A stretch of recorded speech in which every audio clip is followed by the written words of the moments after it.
La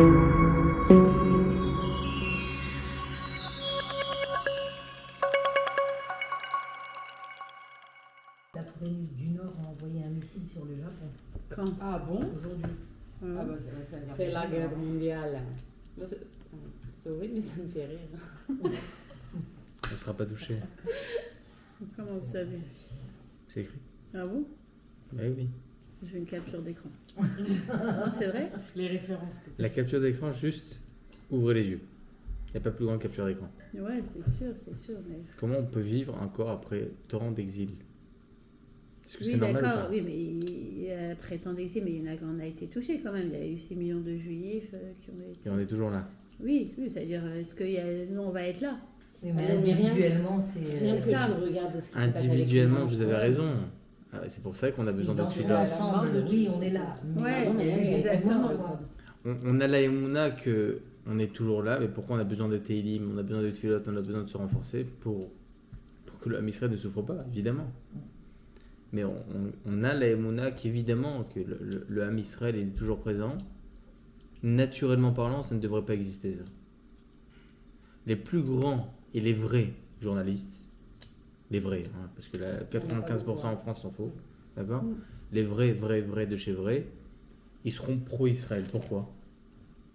Parce qu'ils connaissent l'histoire juive. Oui, parce qu'ils sont intelligents aussi. Ils connaissent l'histoire juive, ils savent ce qui se passe. Ils savent que le Ham Israël, c'est un peuple qui est unique. C'est le seul vrai peuple du monde, c'est le seul vrai peuple qui subsiste, qui existe, qui est là, qui est présent, qui a jamais fait de mal à personne et pourtant qui est le plus haï. C'est ça qui est horrible. Une fois, j'ai entendu un qui disait pourquoi. Un goy, hein. Comment il s'appelle déjà celui-là? C'est un pro-Israël, pour le coup. Hein? Même Eric Bentala, je sais pas quoi. Non, bon, le méchant, et il disait, il y a quelques années de ça, il avait posé la question à un juif, Dafka, à une star juive. Il dit pourquoi le monde vous haït? Il a dit je sais pas. Il a répondu, il a dit, je vais vous répondre parce que votre Dieu a donné la Torah dans ce monde. Comme ça il a répondu. Et étant donné que vous avez donné ce cadeau et tout le monde le voulait ce cadeau, eh bien maintenant au jour d'aujourd'hui, Mais ils l'ont tous refusé. ils vont tous refuser. Mais ils regrettent. Je sais pas si c'est vraiment pour ça, parce que... C'est une réalité. C'est une réalité parce que c'est ça qui fait justement toute notre spécificité. Akadosh Baruch Hu nous a élus. Et il nous a élus par quoi? Par la Torah. Il nous a fait don de la Torah. Mais on est dans le sujet. Ça parle de Shavuot. Bien sûr, exactement. Je vais vous expliquer un truc. La Emouna, c'est un grand titre. D'accord? Si on fait des cours d'Emouna, etc., j'en ai fait, mais j'essaie toujours de prendre des points qui touchent, on va dire, la grande généralité. Quand on fait un cours d'Emouna, il ne faut pas commencer à parler de choses, et c'est magnifique, et des belles histoires et tout ça. Oui, c'est... Bon, si vous voulez rester en Ligue 1, on reste en Ligue 1, d'accord?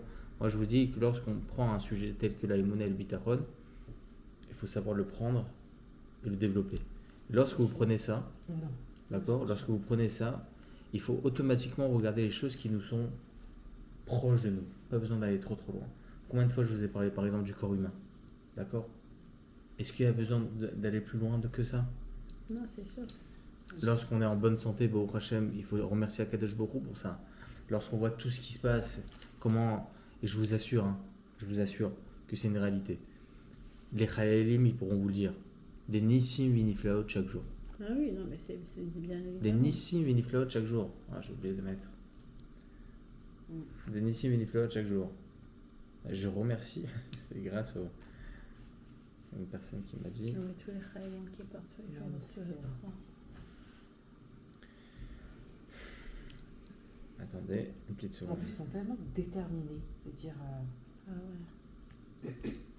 T'as vu le gars qui a fait la vidéo là, qui a dit... Mais il s'est fait attraper. Joanne, Oui, N'importe son quoi. meilleur ami, il est parti. Là. là. Ouais, Et lui Salel Ben Orly. Ah, il Ah, est c'est mort. le petit Betsalel, là, oui, j'ai vu, je il est crois que décédé. c'est lui, ouais, Si, il y en a un qui est décédé. Aïe, aïe, aïe. C'est qui? Un petit Recording Betsalel. in progress. Ouais, Et le petit Joanne, il a fini, il est parti, non? Ou il est Joanne, il avait fini il a l'armée. fini Ouais. l'armée. Ça ça qui est tuant, c'est que ses copains, il y en a, je crois, il y en a un ou deux qui sont partis, il y a eu des blessés. Apparemment, c'est son ami intime, là, ce C'est horrible. Le peuple juif subit. Le peuple juif a toujours subi. Le peuple juif, il a toujours vécu, il a toujours survécu. D'accord ? Avec des épreuves, avec des exils, avec des pogroms, avec des choix, avec des massacres, avec tout ce que vous voulez.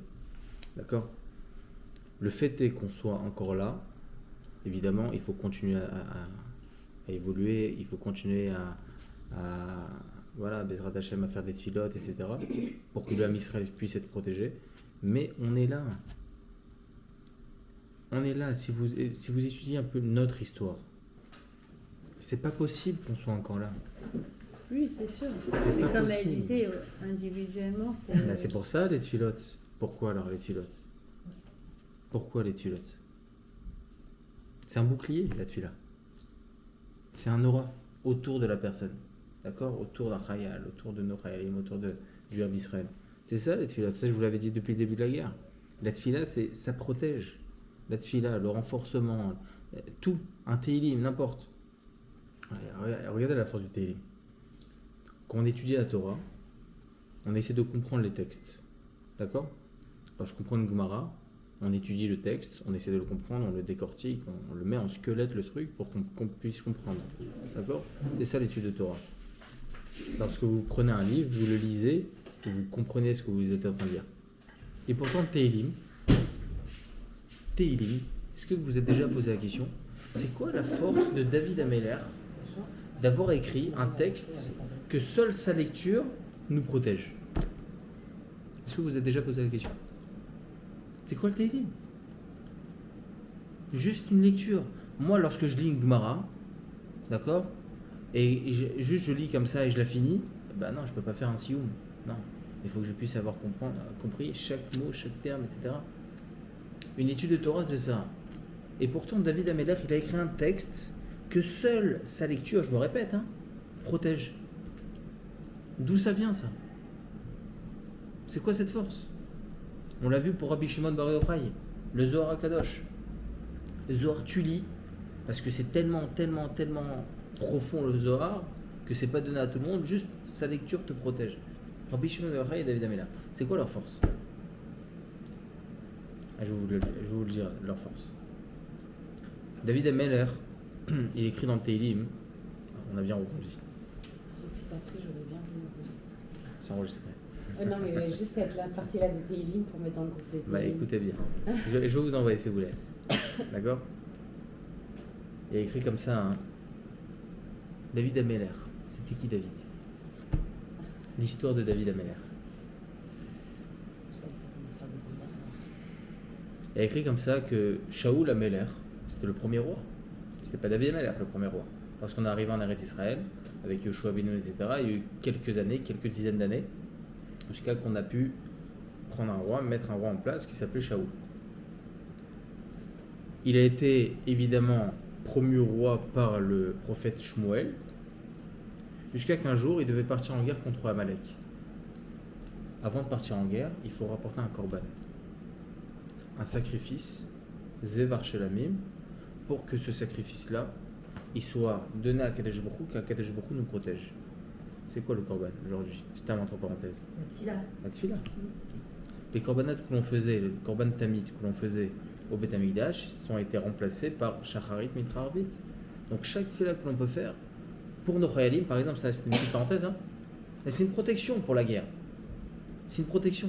Même genre quand on fait genre chez Akol. N'importe. Chez Akol Yabit Varo, un chez Yatzar avec un peu plus de kavana, les Birkot HaShachar avec un peu plus de kavana, une tfila supplémentaire, une petite action supplémentaire, une misva supplémentaire. Vous pensez à ça, ça protège. D'accord ? Bon, petite parenthèse. Et là, Shmuel dit à Shaoul Ameller, il lui dit regarde, tu vas attendre un petit peu. Dès mon retour, on rapporte le korban et vous partez en guerre. Ok, très bien. Shaoul, il attend. 7 jours. Shmuel, la Lévi, il n'est pas encore revenu. Et là, le peuple, il désespère. Le peuple, il est dur. Ça a toujours été comme ça. Chez Rabbeinu, il est monté aussi là, ils ont désespéré aussi. 7 jours, ils ont attendu. Et le Ham Israël a dit attends. Vélo Bashmoel à Gilgal va faire ça, mais alav. Oh, ça y est, on ne peut plus attendre là. On part en guerre. Qu'est-ce qu'il a fait, Shaoul? Il a demandé à Gisho Ela Yaola, donnez-moi le korban Ola, ce sacrifice. Ve'ashelamim, va Ya'ala Ola. Il a fait le korban. 1 minute plus tard. Voyez Kechaloto la Alot Aola. Il termine le sacrifice. Veine Shmuel ba. Petite seconde. Une petite seconde. Veine Shmuel ba. Bah, tu sais, Shaoul le Krato, comme si de rien n'était. Shaoul il vient et dit ah, bon, un avis. Et là, Shmuel il fait comme ça. Bah, Yoma Shmuel, mais Asita, qu'est-ce que t'as fait là? T'as ramené le korban sans moi? Le Rav il parle, tu écoutes. Shmuel Hanavi il te parle, tu écoutes, c'est tout, point. Niskalta lo shamarta et mizvat Hashem Elokecha.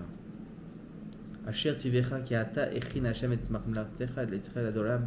Tu devais garder ta royauté à vie. Non seulement à vie, mais tes enfants, tes petits-enfants, tes arrière-petits-enfants, tout le monde. Adolam, jusqu'à Mashiach Tzidkenu. Va'atam mamlatecha lo takum bikesh Hashem lo ish kilvavo. C'est terminé. Ah, c'est à cause de ça qu'il a À perdu. cause de ça à la base. Vous vous rendez compte? 1 minute, il aurait pu attendre. Donc là, nous, on est dans la minute avant. Amen. Et regardez, écoutez bien. Akadosh Baruch Hu envoie une nevia, une prophétie à Shmuel Hanavi. Il lui dit regarde, maintenant qu'il a fait ça, surtout que lorsqu'il est parti en guerre, Shaoul Amelech, Bassof, alors que Shmuel Hanavi lui avait dit t'es obligé de détruire tout Amalek, il a gardé un, Agag, et en fin de compte, il y a Aman qui va sortir, Aman à Agagi, d'accord? Il a dit comme ça à Kadosh Baruch Hu, à Shmuel, Malé karnecha shemen, prends une fiole d'huile et va dans la maison de Ishaï, Bet al-Achmi.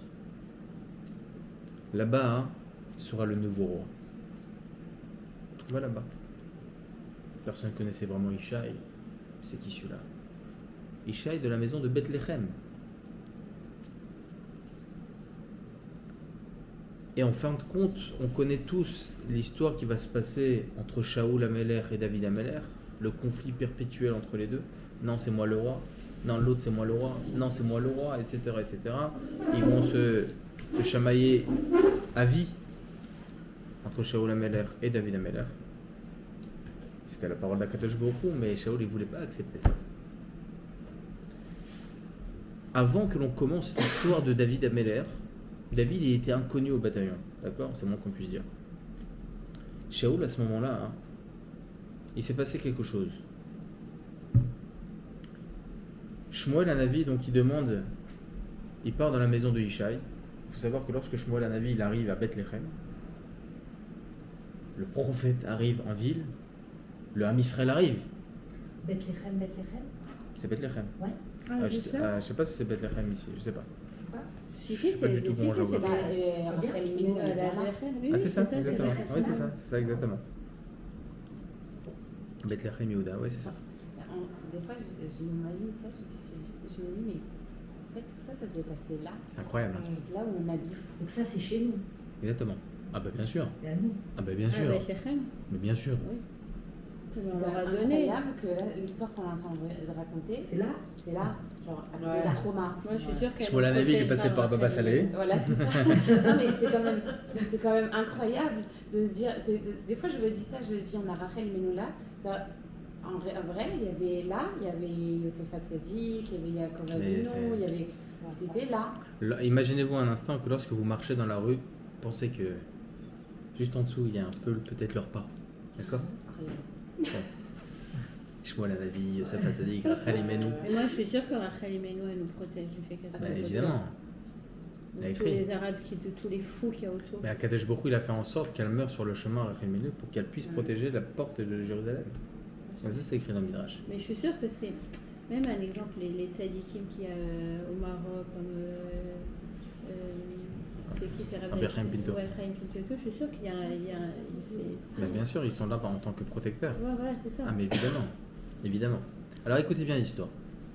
Donc Shmuel Hanavi arrive, le peuple juif arrive. Le monde entier arrive à ce moment-là. Qu'est-ce qu'il va nous dire? Lorsqu'un prophète y venait, c'était ou pour, malheureusement, dire au peuple, attention, faites tes chevaux, sinon Akadosh Baruch Hu va vous détruire, ou bien pour nous dire autre chose. Et là, Shmuel, il arrive, Shmuel Hanavi, il arrive. Il demande à voir Ishaï. Ishaï, il arrive, il dit, oui, qu'est-ce qui se passe? Que me vaut cet honneur? Il dit, regarde, envoie-moi tous tes enfants. Il y a un de tes enfants, il va être promu au roi aujourd'hui. Il dit, oui, j'ai 7 enfants, 7 garçons. C'était tous des robustes. Ils arrivent comme ça, les enfants de Ishaï, un à un, c'est pas lui. À la fin des 7, qu'est-ce qui se passe? Il t'en manque un. Il dit, non, j'ai pas d'autre fils. Et là, il se rappelle, oui, j'ai un petit, mais qui a un rapport, quoi. Il dit, emmène-le. Il l'emmène, et après je vous raconterai la suite. La question qui est posée par le Midrash, par les Mefarshim, je comprends pas. Il sait pas qu'il a un autre fils. Et c'est qu'au fur et à mesure, dans son esprit, il se dit, ah si, j'ai encore un petit garçon. Qu'est-ce qui se passe avec Ishaï? Il faut remonter bien des années avant, avec Ruth à Moavia. On va lire tout ça à Shavuot. Ruth à Moavia, c'était la route de Moab. Il faut savoir que la tribu de Moab, le peuple de Moab, n'est pas accepté dans le peuple juif. Pour quelle raison? Parce qu'on voit dans la Torah que Lot, lorsque il a déguerpi de Sdom et Moab, de Sdom et Amora, il ne restait que ses 2 filles et lui. Tout était détruit autour de lui. Tout était détruit. Et là, ces 2 filles se posent la question, mais comment on va repeupler ce monde? Peut-être que le monde entier a été détruit, il ne reste que nous 3. Qu'est-ce qu'elle a fait, la première fille? Elle a dit à sa sœur, elle a dit, regarde, on va enivrer notre père et on va aller avec notre père. Et c'est ce qui s'est passé. La première fille, elle a enivré à son père et elle est partie avec son père. De elle est sorti Moab. Le deuxième soir, elle a fait la même chose. De elle est sorti Ammon. Ammon et Moab. Moab de mon père. Moab du père. D'accord? C'était le nom des enfants Bien sûr. et c'est devenu le nom Du peuple. d'une génération. Exactement. Moab et Ammon. Le Yavo Ammoni ve Moavi bikal Hashem. C'est écrit dans la Torah, interdit à ce peuple de venir. Quel rapport? Pourquoi? Est-ce que c'est à cause de ce méfait? Les Mefarshim disent que non, parce que lorsque la tribu de Ephraim elle est sortie d'Égypte avant l'heure, parce que la tribu d'Ephraim est sortie avant l'heure d'Égypte, lorsqu'on était en exil, en esclavage, eh bien, Ammon et Moab, ils sont venus, Velo Kidmu Bemaim ou Beochel. Ils leur ont pas donné à manger et à boire. Et ils sont morts comme ça, toute la tribu de Ephraim. Et donc ce peuple-là, qui est tellement mécréant, qui est tellement arzari, ne lui permet pas de rentrer dans le peuple juif. C'est pas possible. Moab a eu le mérite d'avoir le Mashiach. Comment c'est possible? Et les Mefarshim nous apprennent, c'est écrit aussi, d'avoir le Mashiach. Ah oui, c'est descendant de Ruth. Les descendants de Ruth, David Amelech, etc. Incroyable. Mashiach ben David. Comment elle a eu ce mérite?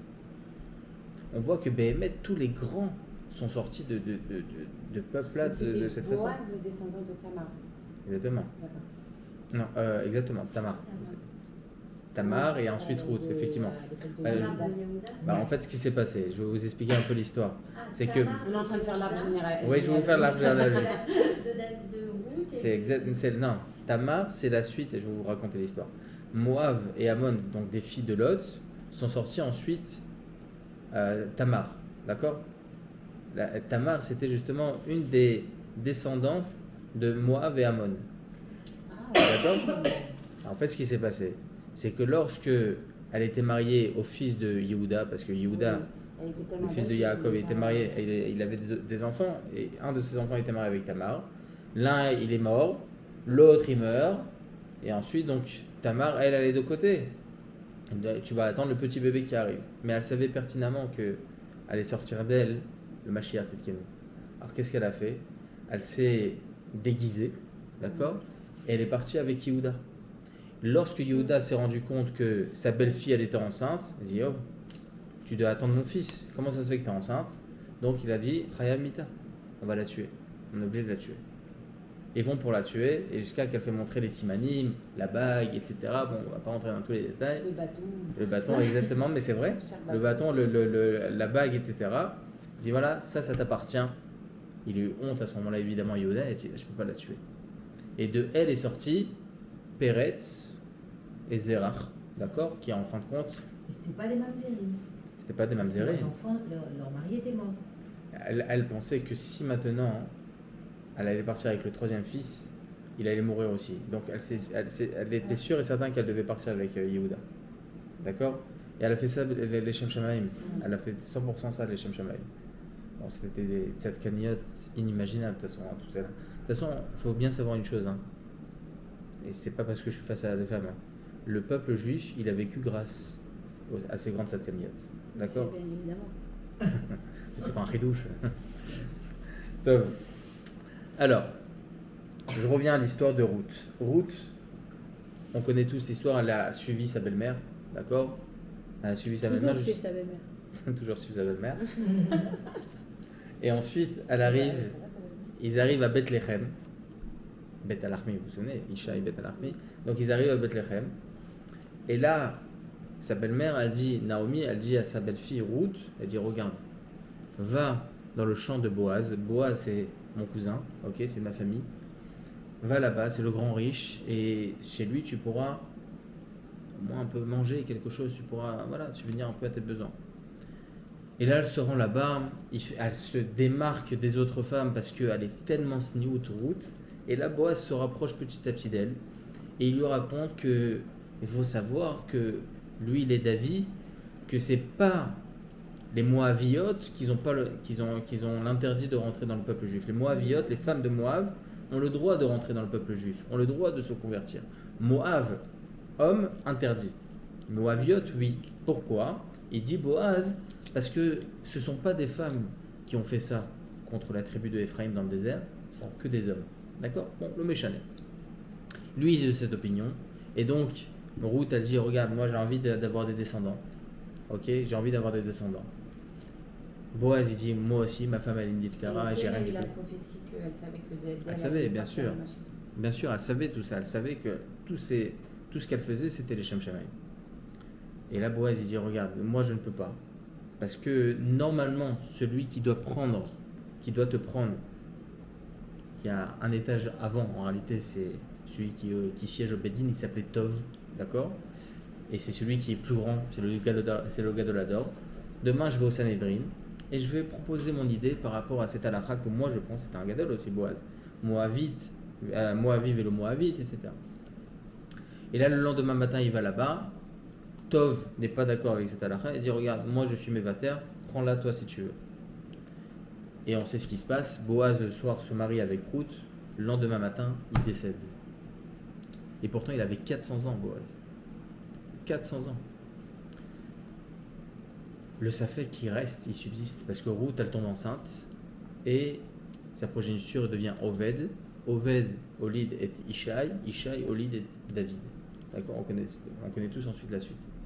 Pourquoi le Safek subsiste? Est-ce que Behemet, Moab a le droit de rentrer dans Bikel Hashem ou pas? Parce qu'il est niftar le lendemain, Boaz. Ils se sont dit, ah, mais en réalité, peut-être que Boaz, il avait tort. Peut-être qu'il est décédé, Akadosh Baruch Hu n'a pas accepté sa halakha.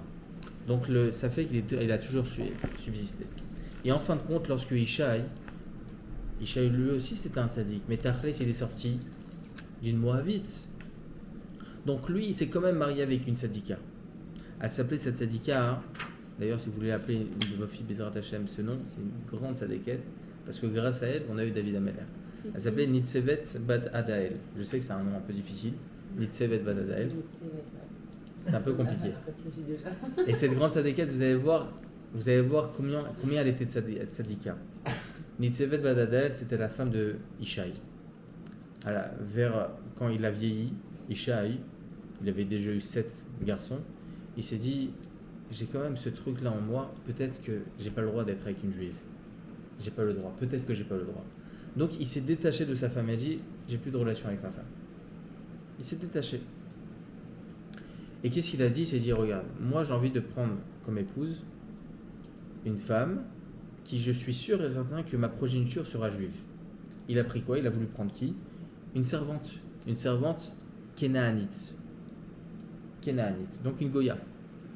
Parce que selon la halakha, lorsque on se marie avec une chifra kénaanite à l'époque, l'enfant qui va sortir, évidemment il sera kénaani, mais si ensuite il libère sa servante et son enfant, eh bien automatiquement il devient juif, les chol davar vedavar.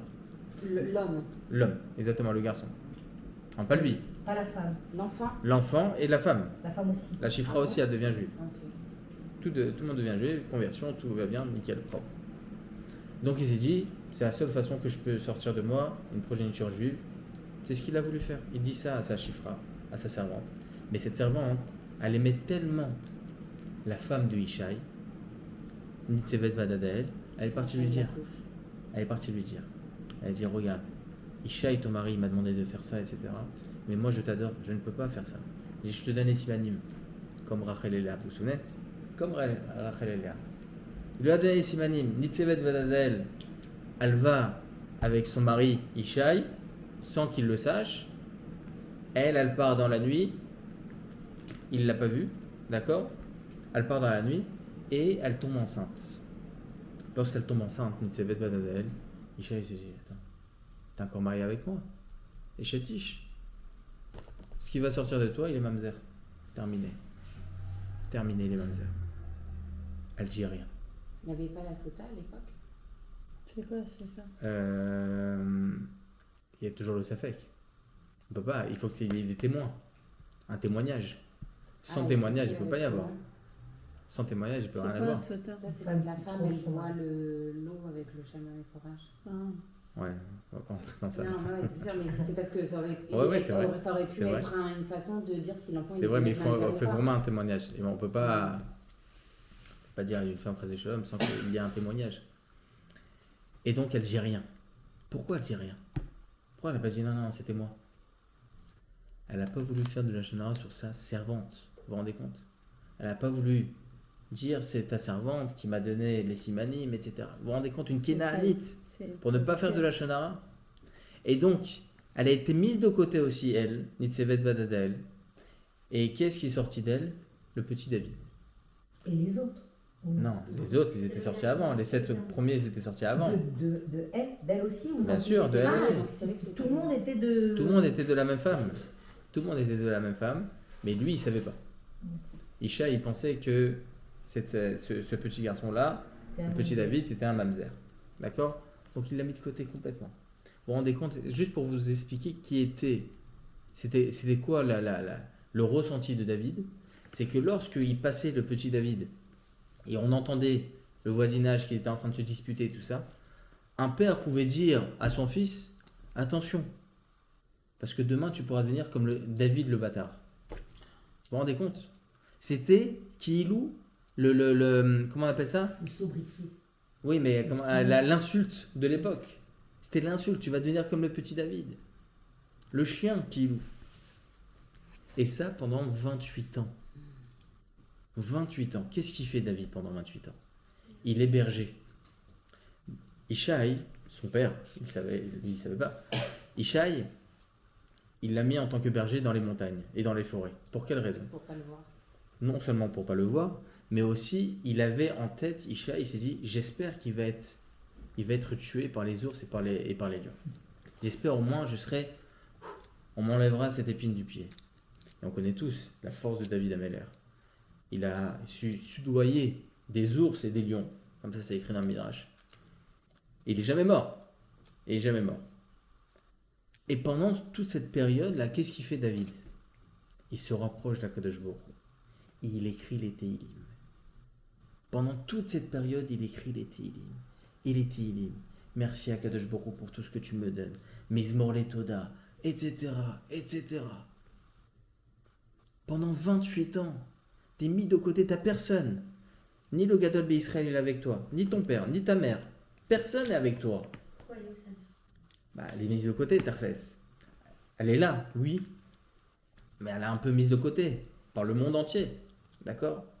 On va voir par la suite que Béhémet, elle a été, Baruch Hashem, elle a été élevée par les grands tzadikim du fait, voilà, tout ce qu'elle a fait. De manière extraordinaire. On a eu David Amalek grâce à elle. Et pendant 28 ans, il écrit les Tehillim, et les Tehillim, et les Tehillim. Il a écrit comme ça, hein, qu'une fois, lorsqu'il était dans le champ en train de faire brouter donc le bétail, il écrit un Tehillim assez spécial. Je ne l'ai pas ici. Une petite seconde. Ah oui, voilà, il a écrit Lamnatser Mizmor le David. Hashamay Mesaperim Kevod El ou Maase Adav Magid Arakia. On le lit tout ce Tehillim d'Achron 19. Celui qui veut le lire, celui qui veut le prendre, ce Tehillim 19, il est spécial. Il est spécial ce Tehillim 19 parce qu'il l'a écrit dans des moments tellement compliqués, David Améler, lorsqu'il était en train de faire paître son troupeau. Lamnatser Mizmor le David. Hashamay Mesaperim Kevod El. Les cieux racontent l'honneur d'Hachem, au Maaseh Adav Magid Arakia, et qui loue les cieux racontent les bienfaits d'Akadosh Baruch Hu. Comment le ciel peut parler? Comment le ciel peut parler? Les Mefarshim nous apprennent qu'en réalité, Hashamay Mesaperim Kevod El, juste en voyant les cieux, on se rend compte des bienfaits d'Akadosh Baruch Hu. On regarde ces choses magnifiques, l'univers, comment il est beau, les arbres, les fleurs, etc. C'est ça, en réalité, c'est le ciel qui nous raconte. Keilou, c'est le ciel qui nous raconte. Regardez la grandeur d'Akadosh Baruch Hu. Mais c'est Hachem qui lui soufflait qu'est-ce qu'il fallait qu'il dise ou Non, c'est lui qui écrivait. C'est lui qui écrivait. Même dans le chapitre 103, les David, Barechi, Nafshi et Hachem, Vechol, Kiravai, et Shem, Kocho. Il se rapprochait d'Akadosh Baruch Hu, mot à mot, par les Tehillim, en écrivant des poèmes et encore des psaumes. Ça a bien été prophétisé, tous ces Tehillim. Non. Parce que on voit aujourd'hui dans les Tehillim, des fois, combien de fois il y a des comparaisons avec ce qui se passe aujourd'hui, etc. C'était la Gadlout de David Amalek. Évidemment qu'il y avait une Siyata d'Ishmaïa. Évidemment, et nous on le voit aujourd'hui, cette Siyata d'Ishmaïa. Mais lui, en tant que petit David, en tant que berger, il ne voyait pas ça comme ça. Et juste, il se rapprochait encore plus d'Hachem. Et vous allez voir que ce rapprochement-là a fait ce qu'il est devenu.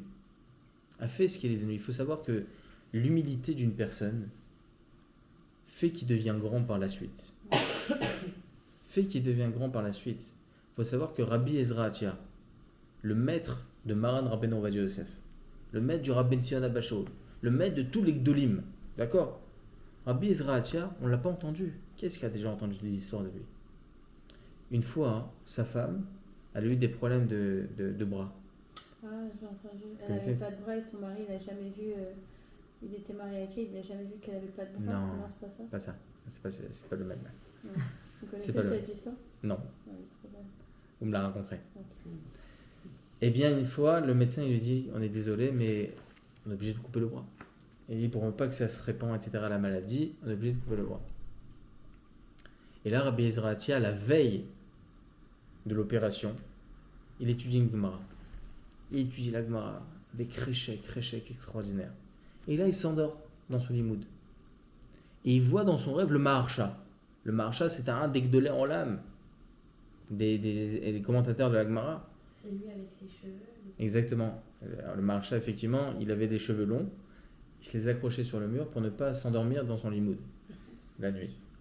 Là, c'était le Maharsha. Et il voit le Maharsha dans son rêve, Rabbi Ezra Atia, et il dit, t'en fais pas, ça ira bien. Ça ira bien. Il raconte pas à sa femme. Le lendemain, ils vont à l'hôpital.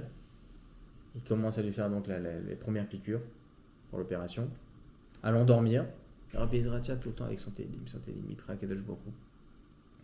Et là, juste avant l'opération, le médecin il dit, tout va bien.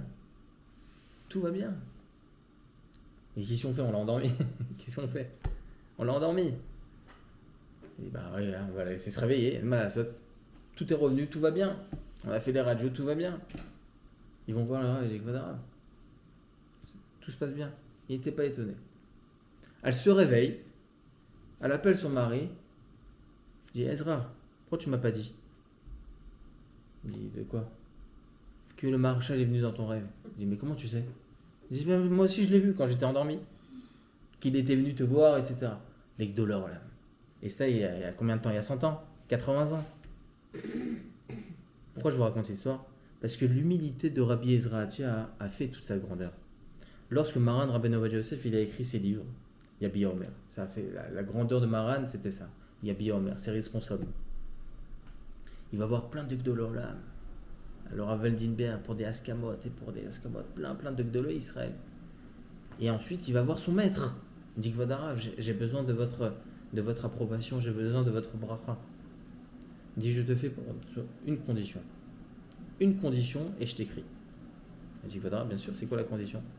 Il dit que ma askama, ça soit la dernière, pas la première. Qu'on me voie pas. Approbation. Qu'on me voie pas. Ouvrez un Yabi Omer. Le maître de Maran, tout à la fin. Pourquoi? C'est lui qui l'a demandé. L'humilité. Et l'humilité, on le voit tous chez les grands. Moshe Rabbeinu. Et on le voit aussi chez David Ameller. Pour quelle raison? Parce que, on va reprendre l'histoire qu'on a mis en parenthèse tout à l'heure. Excusez-moi. Oui. David Ameller et Esther Amalka, qui vient avant qui? C'est David Ameller. Logiquement. Alors, Esther Amalka, c'était après le second Beth Amikdash. Alors David Ameller, lorsqu'il a écrit les Télim, il savait tout ce qui allait se passer. Alayelet Hashachar. Le Kavet, il parle Yalet Hashachar. de Esther Amalka. Esther Amalka. Il le parle parce que nous, on a l'idée aujourd'hui. Parce que nous, on a ça, évidemment, mais c'était tout Bessiyata Dishmaya. Tout a été fait Bessiyata Dishmaya. Vous avez un peu raison, mais c'est pas par prophétie. C'est pas par prophétie. C'est ça la grandeur du Télim. Qu'est-ce qui fait toute la grandeur du Télim? Écoutez bien, la grandeur du Télim, qu'une simple lecture protège le Ham Israël, c'est qu'ils ont été écrits, ces Télim, avec l'amour d'Akadosh Baruch Hu pourtant dans l'épreuve. C'est tout. Rabbi Shimon Bar Yochai, pendant 13 ans, il était dans une grotte. A fait sa grandeur, même dans l'épreuve. Akadosh Baruch Hu. Donc nous aussi. On n'est pas au niveau de David Ameller ou de Rabbi Shimon Bar Yochai. Mais je vous assure, Mais donc, et je vous assure si que on chaque... parle juste, il y en a, c'est pour qui c'est difficile de faire des télim. Je dis pas que je vais arrêter de faire des télim. Ah ouais. Surtout que je me suis mise, donc je ne voudrais même pas que je m'arrête.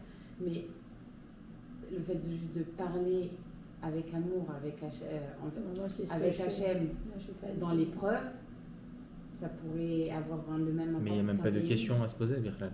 Les Télim, ils ont une protection particulière parce qu'ils ont été écrits dans l'épreuve, d'accord? Dans l'épreuve, et pourtant. D'ailleurs, Shir Amalot et Saena et Lahari Ma'in Yavo Ezri, ça c'est écrit par contre, c'est Akadosh Baruch Hu qui lui a dicté. Il dit ne t'en fais pas, je te protège. D'accord?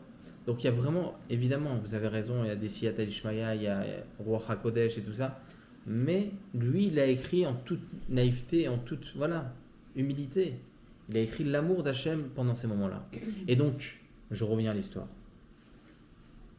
Pour quelle raison Ishaï, il se rappelle plus de ce petit-là? Parce que lui, il pensait pas que c'était son fils. Il pensait pas que c'était son fils. Il pensait que c'était juste le fils de sa femme qui était parti. Je peux Oui. vous arrêter, j'ai complètement oublié. On peut faire les Elohim Nishmat, Raphaël, Foulet, Ben, Les Rebecca. Nishmat Raphaël Foulet Ben Rivka. Rebecca. Qui est Nishmatot Torah B'Tzvah Chaim Bezrat Hashem Yitbarach. Et donc Ishaï n'a pas connaissance qu'en réalité c'était son fils. Et là il se rappelle. Ah, peut-être que c'est en réalité mon fils. Et lorsque le petit David il arrive, petit David, il avait 28 ans, il arrive, imaginez-vous le Ham Israël est présent, imaginez-vous un amphithéâtre énorme avec tout le Ham Israël, Shmuel Hanavi en plein milieu. Et là le petit David il arrive comme ça gringalé, il arrive devant Shmuel. Il y a écrit dans le Midrash qu'il avait une cruche avec de l'huile, comme je vous ai dit au préalable, pour oindre le nouveau roi. Et là, la cruche, elle a tremblé, elle s'est ouverte toute seule, et l'huile a giclé directement sur David pour le oindre. Imaginez-vous à ce moment-là, qu'est-ce qu'une personne qui a été tellement mis de côté, pourri pendant 28 ans, depuis sa naissance, qu'est-ce qu'il aurait pu faire à ce moment-là? C'est moi les gars. Qu'est-ce qu'il aurait pu faire à ce moment-là? Il dit tous ceux qui m'ont dénigré, venez. D'accord. Hop, Hayamita.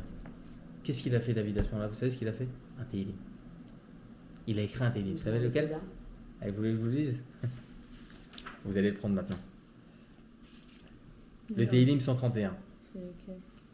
Ah, je l'ai. Ben voilà. Il a écrit à ce moment-là.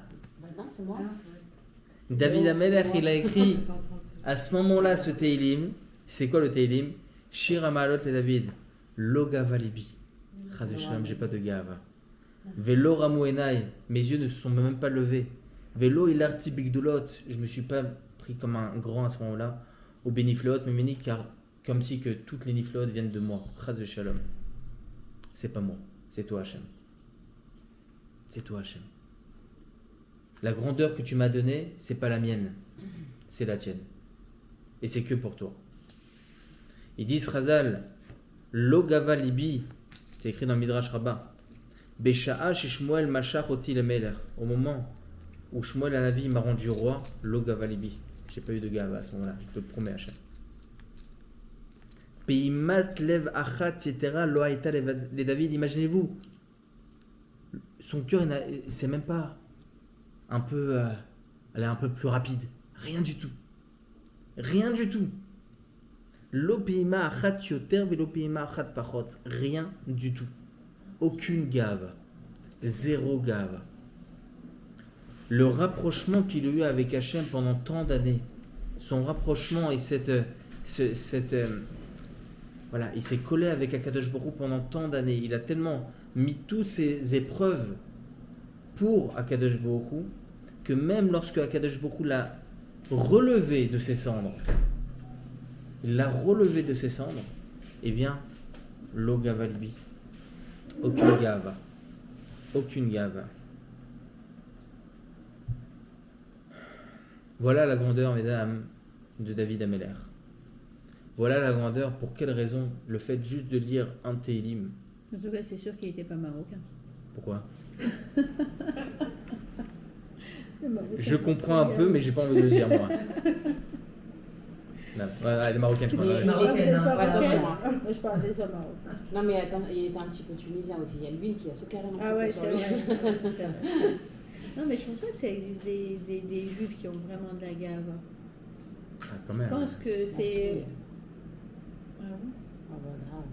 C'est très très dur parce que lorsque vous êtes, par exemple, on va dire un patron, Non, mais c'est Ok. une reconnaissance. C'est une reconnaissance. c'est une reconnaissance, c'est vrai, mais lorsque par exemple vous avez Mhm. Vous êtes- C'est bien cette naïveté. Non, mais c'est C'est vrai. dans le bon sens. Hein, je Non, mais Ouais, c'est- ouais, je sais, j'ai compris. quand vous montez dans les échelons et lorsque vous avez des gens qui vous apprécient, lorsque vous êtes par exemple un patron, je sais pas, d'accord, automatiquement vous avez à ce moment-là ce Inyan, c'est moi qui est au-dessus, quoi. C'est moi qui est au-dessus. Et c'est à ce moment-là que vous devez vous dire, c'est pas moi, c'est rien. C'est pas moi. Un rave, par exemple, c'est que Voda Torah, c'est pas moi. C'est du vide. Vous voyez ce que je veux dire? L'être humain, on est tous les mêmes. D'accord? Il y a derrière, après le Voda Torah, il y a le truc, il y a ci, il y a ça. Et justement, un patron, par exemple, il doit se dire, c'est Akadosh Baruch Hu qui m'a tout donné. Ismor les Toda, etc. Moi, j'ai rien pris. Akadosh Baruch Hu m'a donné la Chokma, Akadosh Baruch Hu m'a donné la Parnassa, Akadosh Baruch Hu m'a Très donné ça. difficile. Et c'est là Très toute la difficile. complexité. On a tous un peu. Et c'est là toute la c'est complexité. quelque chose de naturel, il faut combattre, mais c'est vachement difficile. On est tous confrontés à ça, Ah oui. mais encore plus ceux qui ont des places. Il y a un- pardon. Excusez-moi, j'ai une question. J'ai jamais compris comment c'était possible. En fait, Hachem il s'est effacé de Shaoul. Et après, il y a le Navi qui est venu et qui a dit que David Amelech, ça allait être le roi. Mais pourquoi Shaoul, il n'a pas accepté si ça s'est fait? Ça veut dire que Shaoul, pour lui, à David Amelech, il a été Mored. C'est pour ça qu'il voulait le tuer. Mais en fait, j'ai pas Nous, compris en fait le... Ah, regardez, c'est ce que je dis très souvent ces derniers temps. Nous, on voit ces douleurs en l'âme, comme Shmuel Hanavi, Parce que c'est comme Shaoul. Shmuel Hanavi, c'est Shmuel Hanavi, quoi. Mais imaginez-vous à l'époque la grandeur de Shaoul Amelech et la grandeur de Shmuel Hanavi. Elles pouvaient s'égaliser. C'était énorme, Shaoul Amelech, c'est inimaginable. Le premier roi qui a été choisi par Hachem. Donc, ou bien c'est par Yetzirah, je ne sais pas, ou bien lui il pense non, c'est moi, c'est tout. Parce que Akadosh Baruch Hu l'a décidé. Mais si Akadosh Baruch Hu, il envoie quelqu'un pour nommer un nouveau roi, Oui, mais des fois, on ne reconnaît pas toujours les vrais shlichim. Des fois, c'est-à-dire une personne, ça va être même dans la vie de tous les jours, d'accord, on a des shlichim tout autour de nous. Des fois, on ne va pas reconnaître que c'est un chaliar. Bah, s'il était au même niveau que Shaoul, c'est ce que je pense. Hein. parce que Oui. Shaoul, S'il il était a au pas même été niveau que nommé par Shaoul, un il ne avis. devait pas se dire. Hein? Shaoul n'a pas été nommé par un avis. Si, par Shmuel à Navi. Aussi. Non, c'est ça que j'ai du mal. C'est très dur à comprendre. Mais pas tout le temps on voit et on reconnaît la grandeur de la personne qui est en face de nous. Malheureusement. C'est comme une femme avec son mari. Ou Failli mais ça- c'est vrai. ça failli que ça Ou, pousse. ou un homme avec sa femme, c'est la vérité. Bah oui, ça peut. Bien sûr, mais c'est ça le terrain aussi. À la grandeur de Shaoul Améler, je pense que lui, c'était le plus grand gadol après Yoshua Binoun, hein, d'accord? Donc le troisième après Moshe Rabbeinu. Donc je pense qu'à son niveau, il avait justement conscience que ça devait être que lui. Et surtout qu'on a une halakha, qu'il ne peut pas y avoir deux royautés qui se chevauchent. Alors Eh bien c'est pour ça. Qu'est-ce qu'il a fait à Kadosh Baruch Hu? Akadosh Baruch Hu, il a envoyé une dépression à Shaoul. Il l'a fait déprimer. Comme ça, c'est écrit dans le Midrash. Un roi, normalement, hein, Akadosh Baruch Hu lui donne la simra tout le temps. Akadosh Baruch Hu, il lui donne ce nes-là, ce miracle-là, d'être tout le temps besimra. Il lui a donné la dépression. Qu'est-ce qu'il a fait, Shaoul? Il dit, c'est pas possible. C'est sûr et certain que ça vient d'Hachem. C'est sûr et certain que ça vient d'Hachem. Donc, qu'est-ce qu'il avait demandé à ce moment-là? David, il n'était même pas encore dans l'histoire. Hein. Il dit, trouvez-moi quelqu'un qui puisse me faire de la musique. Trouvez-moi quelqu'un qui me fasse de la musique. Et il cherche. Il dit que Vodameler, on a un petit jeune que personne ne connaît, d'accord? Il peut venir te faire ça. Petit David, il vient, d'accord? Il lui fait de la musique. Shaoul, je lui fais du bien. Il dit ah. Et il a aimé David pendant des années et des années. C'était son second à Shaoul. C'était son second. Pourquoi Kadosh Baruch Hu il a fait ça? Kadosh Baruch Hu il a fait ça pour qu'il se fasse connaître, le petit David, et pour qu'il se fasse apprécier des autres. Qu'est-ce qui se passe par la suite? Il y a écrit comme ça hein, que David était berger, comme je vous l'avais dit, mais après le Ham Israël est parti en guerre contre Goliath. On connaît tous l'histoire avec Goliath. Ils partent en guerre contre Goliath. Et là, Goliath, il est Megadef, il est Mekalel à Kadosh Baruch Hu, chez Mishmor. Il dit c'est qui ce Dieu, etc. chez Mishmor. Il dit regardez, on va faire un deal. On va faire un deal entre nous. Il dit si il y en a un qui arrive à me battre, on sera tous vos serviteurs. Si par contre moi j'arrive à battre celui qui va venir contre moi, vous serez tous mes serviteurs. Imaginez-vous les deux camps. Qui est-ce qui va être choisi, etc. Oh, ils savent rien. Et là, hein, Ishaï, qui était chez lui, il envoie David, parce que ses enfants, Aïcha et ses deux enfants, ses 7 fils, c'était des robustes, ils étaient en guerre. C'était des grands soldats. À l'époque, lorsqu'ils partaient en guerre, ils devaient obligatoirement donner un papier, les hommes qui étaient mariés, un papier stipulant que s'ils ne revenaient pas de guerre et ils ne savaient pas où ils étaient, c'était automatiquement un guet. Pour ne pas que Chaz v'Shalom, la femme, elle reste à Gouna, etc., où il est le mari, directement le guet. Et là, hein, ils sont tous partis précipitamment en guerre. Donc ils n'ont pas eu le temps de faire ce papier. Isha, il demande à David, va chercher chez mes fils, va chercher ces papiers-là stipulant que les guettes et tout ça. Il arrive là-bas, il entend un homme en train de maudire à Kadosh Baruch Hu. Et là, tout de suite, David, c'est la meilleure de lui. Quoi? On parle comme ça à Hachem. Et là, il voit un homme qui faisait 3 mètres de haut, d'accord? Et 3 mètres de large. Il dit à Shaoul, donc son ami, il dit pourquoi vous partez pas? Il dit parce que t'as vu ça, il est énorme. Surtout qu'il y a écrit comme ça dans le Midrash que Goliath, il avait une armure que de fer autour de lui, que de fer de la tête aux pieds. Et cette armure, elle pesait, il y a écrit comme ça, 500 pièces d'argent. C'était énorme, énorme. Même si on arrivait à son doigt de pied, on n'arrivera pas à ouvrir la ferraille. Qu'est-ce qu'on va faire contre lui? Et là, David, il dit, moi j'y vais. Il lui raconte l'histoire avec les ours, les lions qui étaient en forêt et qu'il avait réussi à... Il dit, ok, vas-y. Qu'est-ce qu'il fait Shaoul? Il prend son casque, il le met sur la tête. David il était tout petit, Shaoul c'était énorme. Et là il y a eu un miracle, que l'armure et le casque de Shaoul s'est rapetissé sur la tête de David. Et là il a eu très très peur Shaoul. Il dit, je me rappelle de Shmuel Aviv, qu'est-ce qu'il m'avait dit et tout ça. Peut-être que c'est lui. Et là il a eu peur David, il s'est dit, qu'ici là mon maître Shaoul. Tout de suite il a repris son casque, il a dit non, je le veux pas, laissez-moi tranquille. Il part comme ça avec un petit sac avec 5 pierres dedans, 5 pierres qui représentent Abraham, Israël et Jacob, Moshe et Aaron, d'accord, bon c'est écrit comme ça dans le Midrash. Il arrive comme ça avec les pierres, il voit Goliath voit David, il ricane. Il y a écrit comme ça, écoutez bien mesdames, qu'à l'époque on faisait la Brit Mila aux garçons, on leur faisait avec des pierres, avec des pierres. Il y a écrit dans Ilchot Mila qu'aujourd'hui on fait avec de la ferraille. Pourquoi? Pour quelle raison?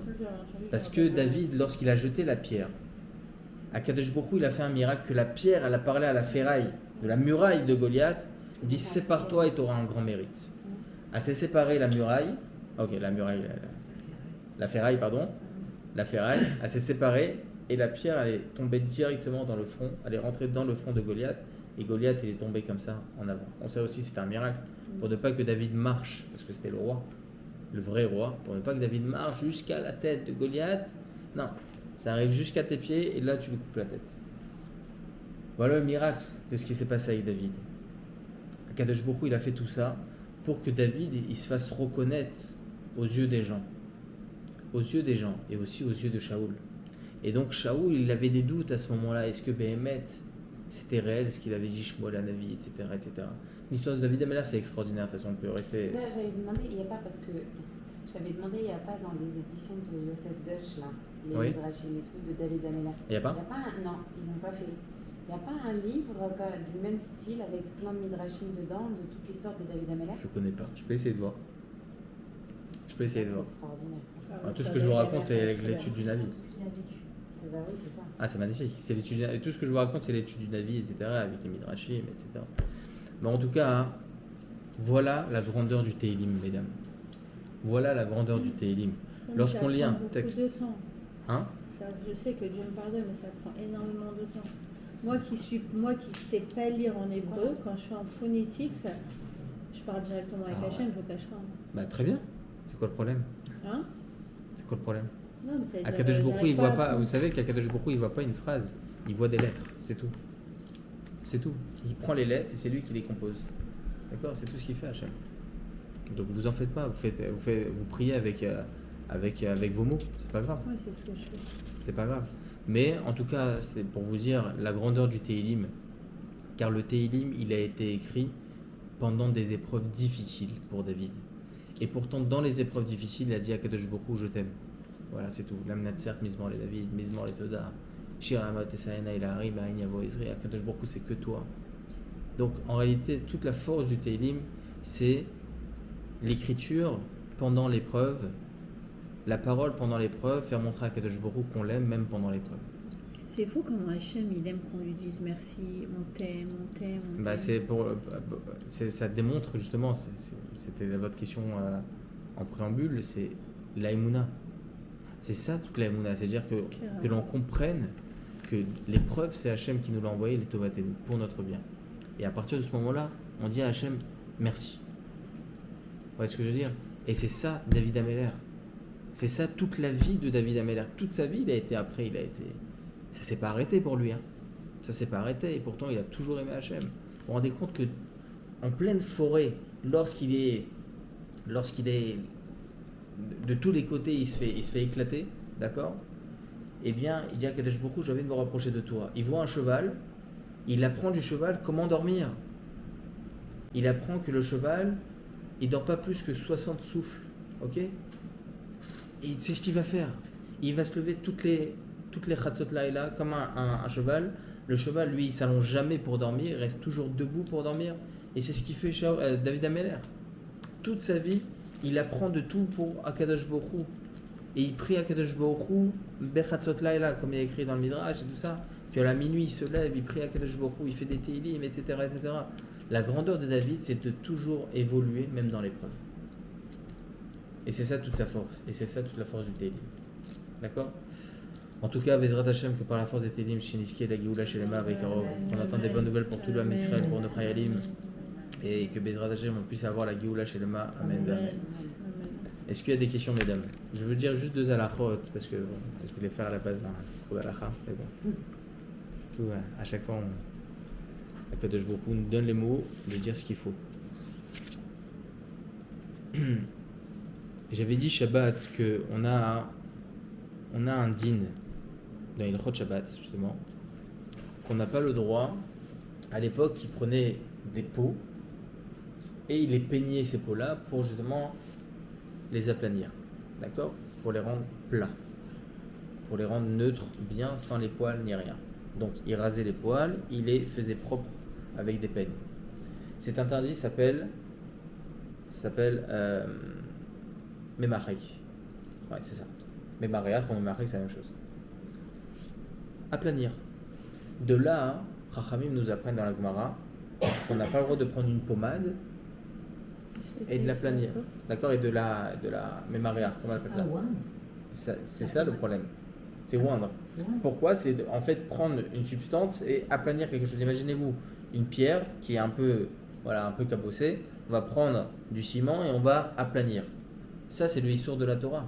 D'accord? Nous, notre peau, bon, elle va bien, elle est propre, elle est droite. Donc, on n'a pas le droit non plus de prendre une pommade. Mais l'interdit n'existera pas quand est-ce? Lorsqu'on verra plus cette pommade. Lorsque la pommade, on la verra plus, elle sera plus existante, on la sentira même plus.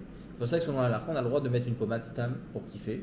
On a le droit de mettre une crème sur la peau, une crème de jour par exemple, mais bien l'étaler au point où on la sent plus sur nous. Ça, c'est permis pendant. Permis même les galeries. Moi, je deviens folle. C'est permis même les galeries là.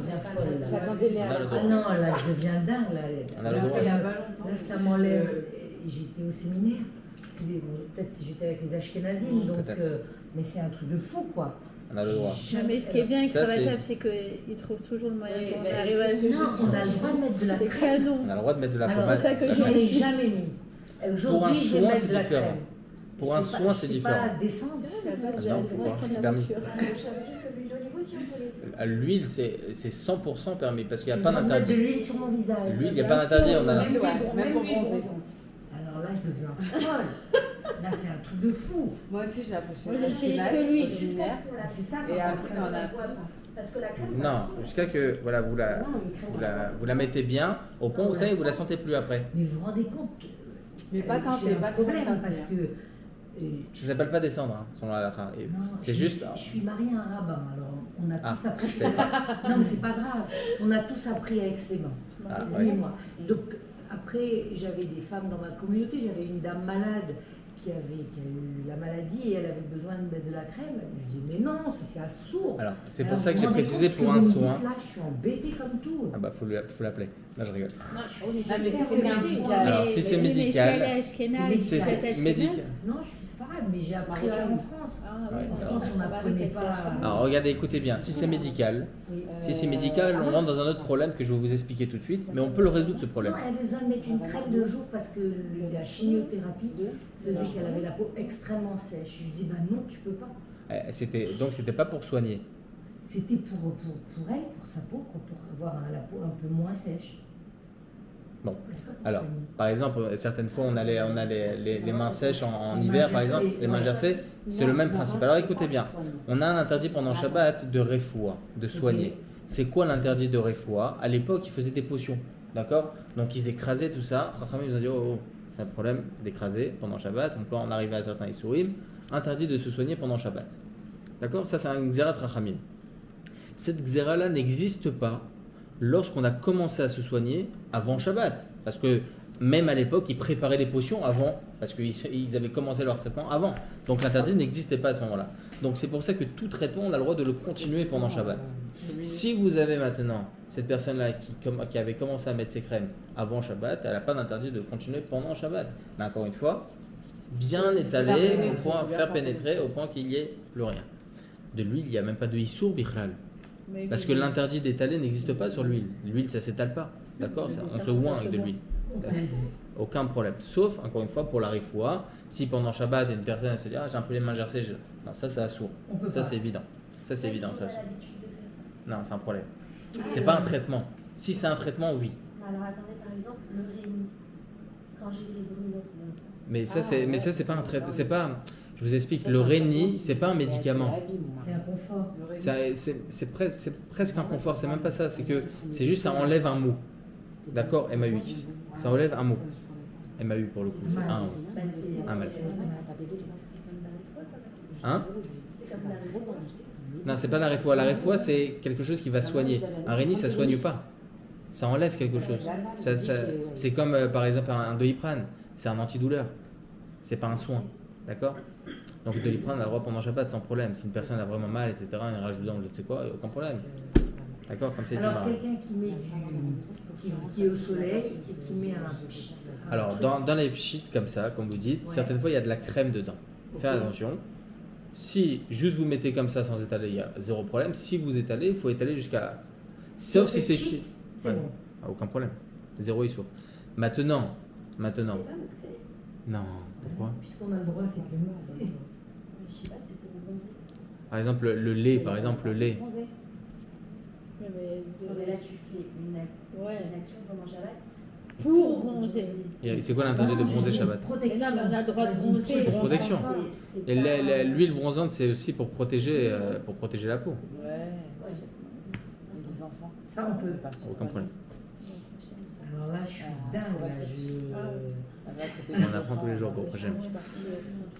On apprend tous les jours. Mais il faut comprendre, c'est pour ça que je vous explique avec les peaux depuis le départ, parce que lorsqu'on comprend le yesod de la halakha, vous comprenez automatiquement la problématique et la non-problématique. D'accord? La problématique, c'est étaler. Mais lorsque vous étalez et que vous n'avez aucune anaa sur l'étalage, parce que c'est terminé, vous n'avez plus, il n'y a plus rien, vous ne sentez plus, Oui. il n'y a aucun problème. Donc, alors, je peux faire un massage à un Ouais. enfant ou à mon mari. C'est bien ça.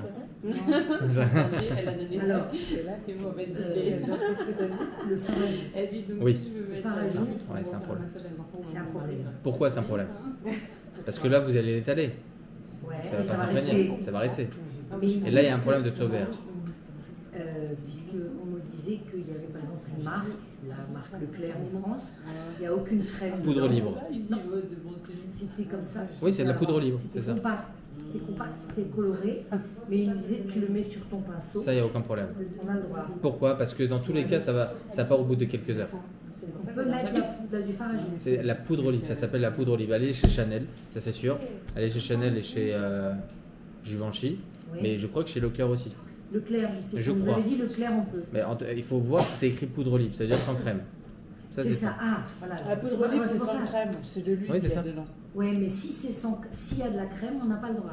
Parce que là, ça va rester. Et là, il y a l'interdit d'étaler et que ça ne va pas Ça s'imprégner. va pas rentrer Et en dans. plus de ça, là, vous allez colorer et ça va rester sur le temps. Ok. Moi, je prends la Bobby Donc là, c'est pas, ça ne, Bah, là, ça m'enlève pas. Ah non. Ça, je. quoi.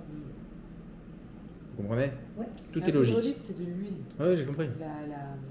La molécule qui lie.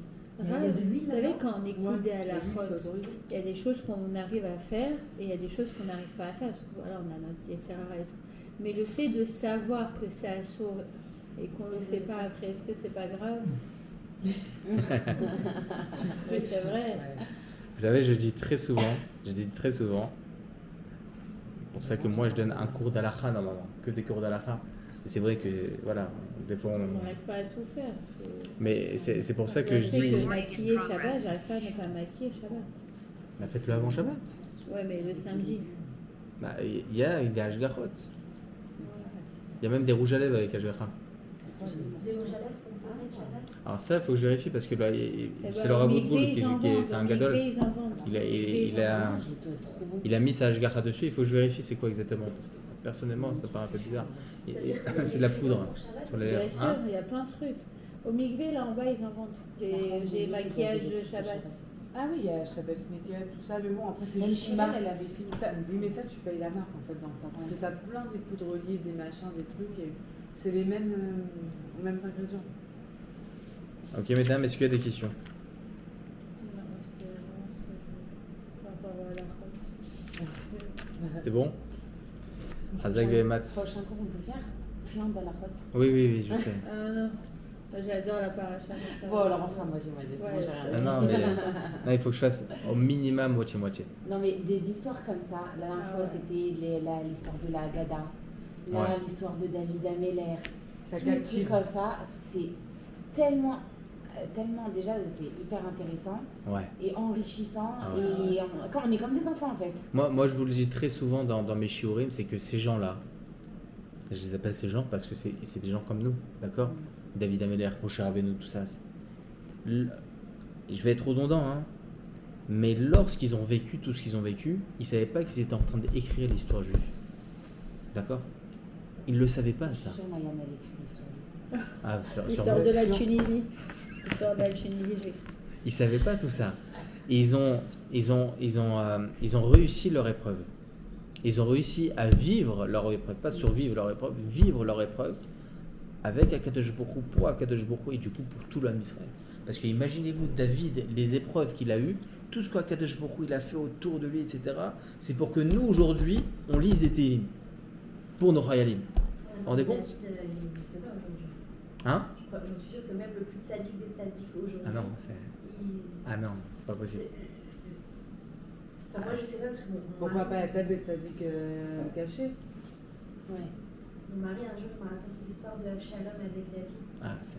Que en fait, Avshalom il est parti avec la femme de David et il a voulu tuer son père à plusieurs reprises. Il a voulu tuer son père et quand un des partisans de David il a tué Avshalom, David il était en deuil, mais il a été en deuil pendant longtemps. Très bien. Alors que son fils il a pris sa femme, il a voulu le tuer. Enfin, tu te dis mais c'est C'est un père pour son enfant et il a pleuré. Mais pourquoi vous l'avez tué déjà? Jusqu'à C'est aujourd'hui, inimaginable. ce- C'est inimaginable. Toute l'histoire Même les autour gens de David. Aujourd'hui, ils sont pas assez là-dessus. Non, mais l'histoire, déjà, il faut être très délicat lorsqu'on raconte l'histoire de David Ameller, parce que tout ce qui s'est passé autour de lui, la Gemara a dit que si on dit que Chas v'Shalom, David Ameller, il a fauté, on écrit Racha. Il est considéré comme un mécréant. Parce qu'on voit l'histoire, on se dit, David Ameller, il a fait ça. C'est pas possible. Et en fait, lorsqu'on lit l'histoire, c'est pas une simple lecture, c'est pour ça qu'il faut faire très attention lorsqu'on raconte les histoires de David Ameller. Il faut les apprendre avec tous les mefarshim et tout ce qui se passe autour. C'est ce que j'essaie de vous faire d'ailleurs. Et on voit qu'en réalité, tout ce qui s'est passé, c'était que de la tzidkout, que de la grandeur. Et c'est David Ameller, c'est une histoire. Tout ça, c'est David Ameller. Tov, voilà mes